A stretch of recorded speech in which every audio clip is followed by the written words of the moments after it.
Salut! Aujourd'hui, le purin de pissenlit. Si vous n'avez pas vu les deux autres vidéos, purin d'ortie, purin de consoude, purin de pissenlit. Trois petits bidons que vous allez avoir besoin, voire 6, et je vous expliquerai pourquoi il faut en avoir 6. Et avec ça, vous allez avoir des légumes merveilleux tout le long de l'année. Alors, pourquoi utiliser le purin de pissenlit? On va voir aussi la recette, on va voir le dosage, c'est important combien on va en mettre pour les tomates, etc. Autre utilisation du purin de pissenlit, et aussi les précautions d'emploi, précautions d'utilisation, ça c'est important parce que c'est pas que c'est un produit naturel qu'il faut en faire dans tous les coins. Alors pourquoi utiliser le purin de pissenlit? Alors, le pissenlit est une plante sauvage très commune, riche en nutriments essentiels, notamment en phosphore. Donc on a vu les orties, azote, consoude, potassium, et là on voit le phosphore, NPK. Un élément clé pour le développement des racines. Donc les orties, les feuilles, les tiges, la consoude pour faire des fleurs, fructification, et ensuite le phosphore pour faire des bonnes racines et puis pour bien protéger tout l'ensemble de nos légumes. Alors le purin de pissenlit apporte également du magnésium et du fer, deux oligo-éléments indispensables à la photosynthèse et à la santé globale des plantes. Bon, avec tout ça, on a tout ce qu'il faut pour faire une superbe année 2025. Alors les bienfaits principaux du purin de pissenlit, donc stimule le développement des racines, donc tac tac tac tac. Il favorise une meilleure reprise des jeunes plants après leur repiquage, donc pareil, et il prévient des carences. Vous voyez, des fois, on voit un peu le feuillage qui est jaune, on voit juste des petites taches jaunes, tout ça. Et bien avec le purin de pissenlit, on rectifie tout ça, et je peux vous dire que ça va très très vite. Ensuite, on améliore la résistance des plantes aux conditions climatiques difficiles. Quand on est bien nourri, on a ce qu'il faut, on est un bon manteau, et on n'attrape pas froid. Et pareil, comme c'est pour développer les racines, tout ce qui vont être légumes à racines, carottes, betteraves, etc., c'est super bien le purin de pissenlit. Alors, on va voir tout de suite la recette du purin de pissenlit. Le purin de pissenlit, on peut en trouver partout, dans nos jardins ou comme vous voulez. Et là, l'avantage, c'est qu'on va récupérer aussi bien les fleurs que les feuilles. Donc, il faudra 1 kg pour 10 litres d'eau. Le matériel, comme les deux autres vidéos que je vous ai proposées, surtout pas du métal, un tissu, un bâton et un tamis ou un vieux tissu pour filtrer. Alors, les étapes de préparation. Premièrement, on coupe grossièrement les fleurs et les feuilles et les fleurs du pissenlit. Placez-les dans le récipient et ajoutez 10 litres d'eau.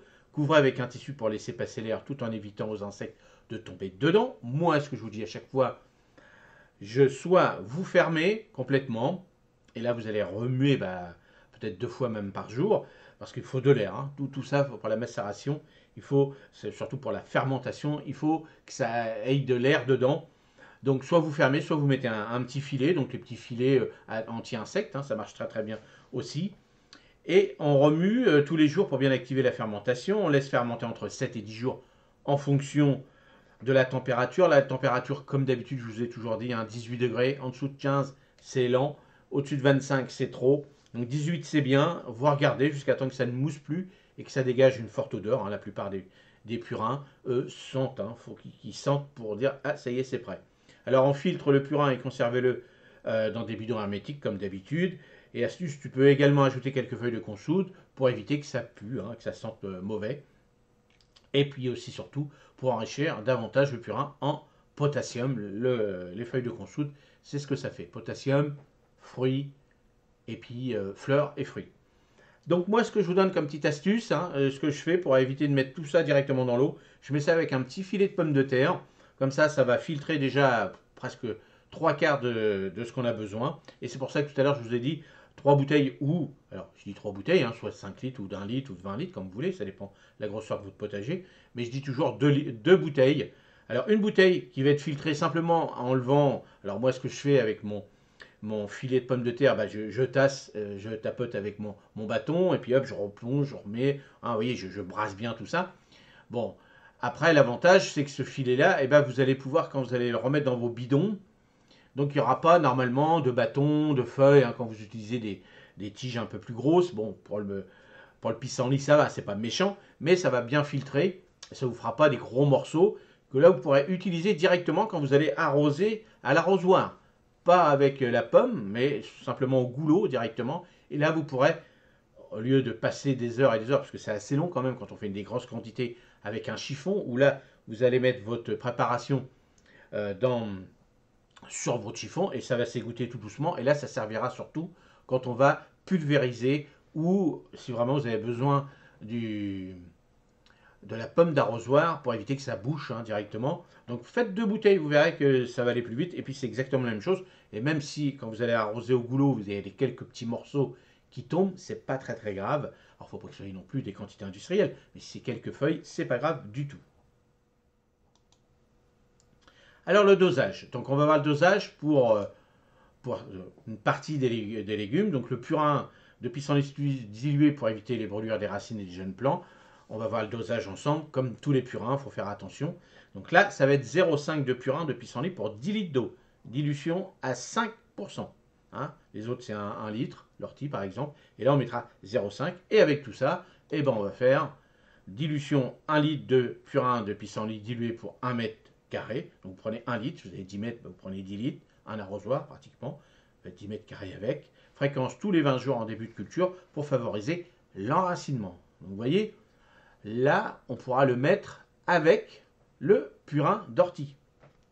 Et après, on pourra le mettre aussi un petit peu plus tard, quand on verra que les feuilles sont très très bien, par exemple pour la structure est bien faite des tomates, on pourra mettre de la consoude, du purin de consoude, et aussi un petit peu de purin de pissenlit pour prévenir des maladies. Vous voyez, on pourra jouer comme ça, ou alors directement au démarrage, vous faites vos mélanges complets, et puis tout le monde va boire ce qu'il y a besoin. Mais c'est vrai que de temps en temps, on appelle ça un petit peu les coups de boost, quand on n'a plus besoin de trop d'azote, parce que des fois, trop d'azote, ça tue l'azote, qu'on pourrait dire, donc ça ne sert à rien. Et on pourra mettre, surtout on veut des fruits, donc on mettra de la consoude, et puis on mettra peut-être aussi du pissenlit, du purin de pissenlit, pour les rendre costauds. Donc après, on jouera un petit peu au Merlin l'Enchanteur, on fera ces petites distances. Alors attention, bien respecter les doses que je vous ai dit là. Et puis si vous n'êtes pas sûr de votre purin, si vous voyez qu'il sent énormément, faites déjà un pied, vous regardez, vous attendez 48 heures. Si vous voyez que votre pied est complètement en train de cramer, c'est que votre solution n'est pas terrible et trop forte. Donc ensuite pour les concombres, donc dilution à 0,5 de purin, dilué pour chaque pied. Donc vous voyez, là vous mettrez donc pour chaque pied, on mettra un demi-litre avec la bouteille qu'on a pratiquement peu filtrée avec le système que je vous ai dit avec un filet de pommes de terre. Et là, l'avantage, c'est qu'on n'a pas passé des heures à le faire. Donc fréquence tous les 20 jours en début de culture. Donc dilution, alors pour les concombres, au début de la culture, et après on pourra passer au purin de consoude. Dilution, donc ail, échalote, oignon, donc 0,5 pour 1 mètre. Donc hop, on fait un demi-litre pour 1 mètre carré. Alors une rangée plutôt. Là c'est plus facile de parler en rangée. Et une fois par mois. Les carottes betteraves, alors là ça c'est génial pour eux parce que ça favorise les racines. Donc un demi-litre pour une rangée d'1 mètre. Fréquence une fois par mois. Pareil pour le persil, basilic, salade, donc tout ça pour légumes feuilles, on va dire. Donc 0,5 pour 1 mètre et fréquence une fois au début de la culture. Donc on n'en mettra qu'une fois pour stimuler et après. En règle générale, tout ce qui va être salade, le basilic, on pourrait dire aussi les radis, ça, au début, il en faut un petit peu, mais ça c'est des légumes rapides, mais surtout les légumes feuilles, eux, ne demandent pas énormément de nourriture. C'est vraiment ce qui demande beaucoup, c'est dès lors qu'il y a des choses qui grossissent. Tout ce qui fait des fruits, les tomates, les aubergines. Alors après, les racines ont besoin de grosses et tout, donc là, il faut la nourriture. Par contre, tout ce qui va être légumes feuilles comme le chou et tout, ça demande un peu plus d'azote que ce genre de purin. Donc parce que, voilà, c'est vraiment de la feuille qu'on a besoin, mais c'est de la feuille, on va dire, entre parenthèses, costaud par rapport à la salade qui est plus tendre. Et la salade, en règle générale, une bonne terre de jardin, c'est suffisant. Les pommes de terre, donc dilution, donc là, 1 litre pour 1 mètre carré, donc en fonction de ce que vous allez faire. Évitez d'arroser le feuillage, bien sûr, toujours.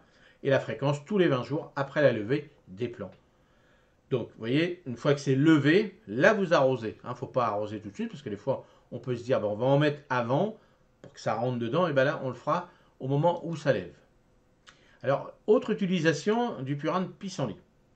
Alors, trempage des racines avant le repiquage. Pour favoriser une bonne reprise des jeunes plants après le repiquage, trempez leurs racines dans une dilution de purin à 5% pendant quelques minutes avant de les planter. Ben, vous voyez, vous avez votre petit truc.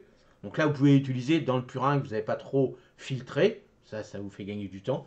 Mettez ça dedans, mettez ça dans un bol, dans un seau, en fonction des quantités. À vous tremper quelques minutes, 2-3 minutes, vous regardez. Alors faites attention, 1 minute, 2 minutes en fonction de la. Si votre purin est très très fort, attention aussi. Si tout ça, si il sent très très fort, que ça vous êtes là, bah là, c'est que ça va pas. C'est qu'il est trop fort, peut-être qu'il a été trop chauffé. Donc faites attention quand même. Donc vous dites, bon bah, moi je vais le diluer un peu plus parce que là je sens qu'il est un peu fort. Mais toujours faire des tests avant pour éviter de bousiller complètement votre. Si vous avez fait 3 mètres de salade ou peu importe, et puis que vous activiez ça, puis que le lendemain vous arrivez et vous n'avez plus rien, vous n'allez pas être content. Donc activez le compost, donc tout ça, tout ce qui est purin, ça active. Donc arrosez votre tas de compost avec une dilution de 5% une fois par mois pour accélérer la décomposition. Donc tout ça, toutes ces macérations, tout ça, ça favorise. Ça c'est très très bien. Et ce qui est important pour les purins de pissenlit, donc le phosphore, ça c'est important. Prévention des carences. Donc pulvériser une dilution de 5% de purin de pissenlit sur le feuillage des plantes présentant des signes de carence en phosphore ou en fer. Feuilles jaunissantes, retard de croissance. Donc vous voyez, si vous voyez que ça végète, vous dites ça va pas, c'est que ça va pas trop. Donc hop là, en pulvérisation, donc sur le feuillage. Donc là, vous prenez votre deuxième bouteille qui est extrêmement filtrée avec un petit drap. Vous avez attendu quelques heures pour que ça filtre bien. Là, vous n'avez aucun débris. Tac, tac, tac, tac, tac, sur vos feuilles. Toujours, faut que ça ruisselle dessus, dessous, comme d'habitude. Jamais dire comme ça, non, faut que ça ait quand même le produit soit dessus. Et puis comme ça, vous êtes tranquille. Alors les précautions d'utilisation, comme d'habitude, ne pas surdoser, mais tout ce que vous faites. N'importe si vous mettez trop de fumier, trop de compost, c'est trop, c'est trop. Si vous mettez trop d'engrais chimiques, là vous bousillez tout. Bon, le fumier, vous allez trop mettre dans un coup, mais au bout d'un certain temps, bon, la terre va le manger quand même. Mais bon, voilà, faut mieux respecter les doses, c'est quand même mieux. Et des fois mettre un peu moins, c'est même mieux aussi. Alors une concentration trop élevée peut brûler les racines et les jeunes plants. Ne pas utiliser en plein soleil, donc ça c'est comme d'habitude. Tout ce que vous faites quand il y a une grosse journée ensoleillée, tranquille, vous allez vous mettre à l'ombre, un petit bouquin, et vous attendez soit le lendemain matin ou soit le soir pour faire quoi que ce soit dans votre jardin. Et le purin de pissenlit se conserve plusieurs mois dans l'abri, en habitant à l'abri. Donc pareil, si vous faites tous vos purins, donc là c'est aussi bien pour les 3 autres purins que je vous ai proposés. Si vous n'êtes pas sûr d'avoir des fleurs de pissenlit, des feuilles de pissenlit, préparez plutôt, comme on sait qu'il faut à peu près 18 degrés, au mois de septembre, commencez, alors je vais dire une bêtise, vous faites 10 litres par an de purin de pissenlit, peut-être en faire 3 litres, là, au mois de septembre, puis au moment où les bons jours vont arriver, là, vous refaites votre stock pour à peu près au mois de mai avoir vos purins jusqu'au mois de septembre à peu près, et comme ça, vous faites 2 phases de préparation, et vous faites la même chose pour tous vos autres purins, comme ça, vous vous en manquez pas, parce que je peux vous dire que le purin de pissenlit, dans ma petite boutique Amazon, j'en ai pas trouvé, il n'y en a pas sur Amazon, c'est pas courant, mais on en trouve chez Gamme Vert. On peut en trouver chez Gamme Vert, j'ai vu ça. Donc si vous en voulez, si vous n'êtes pas trop apte à le faire, vous pouvez en trouver, mais dans toutes les bonnes jardineries, trouvez ça. Et sinon, vous le faites vous-même. Pissenlit, on en a plein. Et vous le faites vous-même. Alors des fois, attention, vous voyez, un demi-litre pour 1 mètre, vous faites le calcul par rapport à ce que vous avez besoin. On vous dit, est-ce que j'en ai besoin de 10 litres 10 litres, ça va vite. 10 kg de feuilles, si vous faites ça en 2 fois, ça va très très vite. Donc voilà pour le petit purin de pissenlit. Donc vous voyez, ça c'est important. Et je vais certainement vous faire une petite vidéo sur rapide, ou alors je vous l'ai mis en commentaire aussi dans l'article de blog sur l'espace communauté qu'on peut mélanger. Et je vous donne plein de petites astuces, savoir comment le mélanger un petit peu. Mais voilà, prenez votre temps, c'est pas la peine d'en mettre de trop. Si vous n'êtes pas sûr, vous faites par étapes, un peu l'azote, un peu le potassium, un peu le phosphore, et comme ça vous êtes tranquille, vous faites vos trucs. Et puis après, quand vous êtes plus apte, vous faites vos petits mélanges, mais toujours tester. On n'est pas à 48 heures, il vaut mieux attendre 48 heures que voir si votre truc il marche ou pas, que de tout brûler. On sait ce que ça fait quand on perd toute sa marchandise, surtout avec tout le boulot qu'on fait. Parce que le potager, c'est pas de tout repos, c'est une passion avant tout, mais c'est pas mal de boulot. Pour moi, c'est mon sport, et pour certains aussi, c'est le sport de la journée, et surtout, prenez du plaisir à faire votre potager. Alors là, on va continuer à toute cette petite série de bien préparer un petit peu tout ce que vous avez besoin. Là, on est au mois de janvier. Donc là, je vous donne une petite série de tout ça, de se dire, bon, on va préparer nos engrais. On va préparer, là, je vais vous faire des petits articles aussi sur la cendre, est-ce qu'il faut en mettre. Les coquilles d'œufs aussi. On va avoir aussi une mare de café, est-ce que c'est pas mal. Donc, on refait la même chose tous les ans. Donc, on remet, je vous donnerai les quantités qu'il faut mettre ou pas. Et tout ça, c'est gratuit. Donc, c'est ça l'avantage, c'est qu'on récupère ça à gauche et à droite. Et puis, bah, comme ça, rien ne vous empêche. Si vous n'avez pas de pissenlit, vous avez trop d'ortie, bah, vous faites vos purins d'ortie. Et puis, vous échangez ça avec un voisin ou un cousin ou de la famille qui, lui, a ça et ça. Donc, n'hésitez pas. Faites-en un peu plus. Comme ça, vous ferez des cadeaux à gauche et à droite. Surtout pour les passionnés de jardinage. Ça fait super plaisir. Voilà. Merci. Allez, à la prochaine. Salut.